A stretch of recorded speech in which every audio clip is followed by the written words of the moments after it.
In digital Marathi, जनतेच्या हक्काचं व्यासपीठ। उल्हासनगरच्या गणेशनगरमध्ये नवऱ्याचं लफडं बायकोने पकडलं म्हणून पत्नीला बेदम मारहाण झाल्याची घटना घडली आहे। या प्रकरणी हिल्लन पोलीस ठाण्यात नवऱ्याविरोधात गुन्हा दाखल करण्यात आला असून महिलेवर शासकीय रुग्णालयात उपचार सुरू आहेत। मारहाणीत जखमी झालेल्या महिलेचे नाव कोमल धनके आहे। कोमल आणि गणेश नगरमध्ये राहणारा अनिल उर्फ कृष्णा दणके यांचा विवाह 4 वर्षांपूर्वी झाला असून त्यांना 3 वर्षांचा मुलगा देखील आहे। परंतु नवऱ्याकडून सततची मारहाण होत असून कधी कोमलने आई वडिलांकडे तक्रार केली नाही। परंतु 2 दिवसांपूर्वी अनिलच्या मोबाईलवर अनोळखी महिलेचा फोन आला आणि तो फोन कोमलने उचलला। या कारणावरून अनिल आणि कोमल यांच्यात वाद झाले आणि अनिलने रागाच्या भरात कोमलला बेशुद्ध होईपर्यंत बेदम मारहाण केली।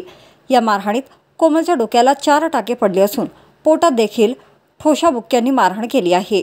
विशेष म्हणजे कोमलला सतत बाहेरून पैसा आणि यासाठी तगादा लावला जात होता। या कारणावरून देखील तो मारहाण करत असल्याचं कोमल आणि तिचे वडील सांगत आहेत।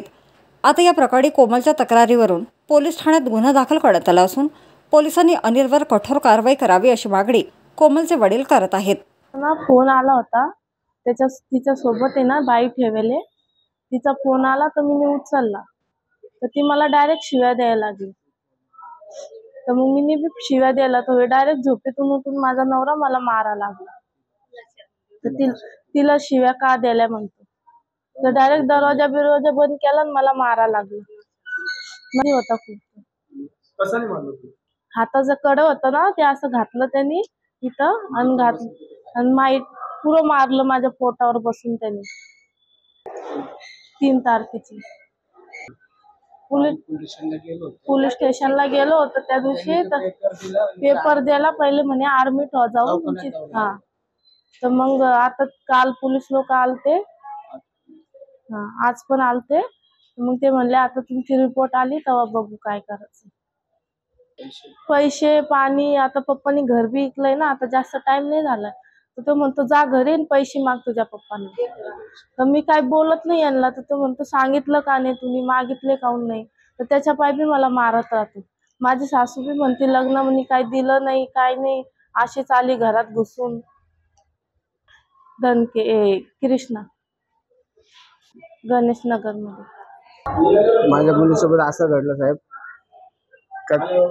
तिचा नवरा दारू पिऊन आराम करत होता आणि फोन उशाशी ठेवलेला।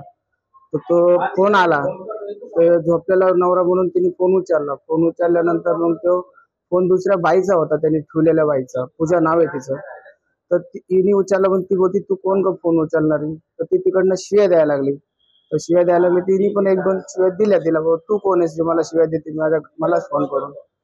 तर तो जागी झाला, जो जागी झाला तर त्यांनी बघितला नंबर बघितल्यानंतर डायरेक्ट तो फायटी लाता बिता मारा लागला पोटा बुक्यात डोक्यात। मग नंतर कडं काढलं, कड्याने मारलं, कड्याने डोकं फोडलं तिचं।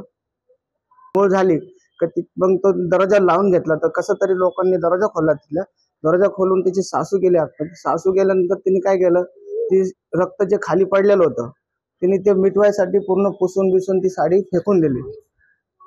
आणि याच्या पहिले तिला पाठवलं होतं घरी, तर तेव्हा तिला बोलत होता का तुझ्या वडिलांनी घर ऐकलं, तिथून आपल्याला टेम्पो घ्यायसाठी 1 लाख रुपये माग त्यांच्याकडनं। तर तिने आम्हाला काही मागायची हिंमत केली नाही। तिने काय केलं, गपचिप आली, जेवली खावली, तो पण आल्यानंतर गपचिप गेले। तर तिला वापस घरी जाऊन तो त्रास द्यायला लागला। तर आम्ही तर जागा विकली तर दुसरीकडे घेतली पण आहे, तर आमचे पैसे इकडचे तिकडेच लागलेले। गणेश नगर 39 सेक्शन गुरुद्वाराच्या समोर मॉन्टी टेलरच्या बाजूला त्यांचा रूम आहे। हो तक्रार तर केलेली आहे, त्यांनी पंचनामा करून गेले ते काल, आज सकाळी पण आलते पोलीस। आता ते बोलतात का इथून डिस्चार्ज भेटल्यानंतर इकडे जो कागद भेटेल तो कागद घेऊन आम्ही त्याच्यावर पूर्ण कारवाई करू। मुलाला तो फोन करून त्याला बोलतो तू मला इथं भेट, नाही तर मी तुला तुझं जिथं काम करतो दुकानात तिथून उचलून नेईन। तर माझा मुलगा आता 16 वर्षाचा 15 वर्षाचा रनिंग चालू आहे त्याला, तो लहान आहे। तो काय करतो, त्याला धमकी देतो आणि त्याच्या दुकानाच्या बाहेर कुठेतरी कोपऱ्याला उभं राहून त्याचा इंतजार करत असतो, पण त्याचा सेट त्याला गाडीवर बसून घरापर्यंत सोडवतो। मला पण भीती आणि माझ्या मुलीला पण तिथं दुबारा नाही पाठवायचं, मला तिच्या जीवाला धोका आहे।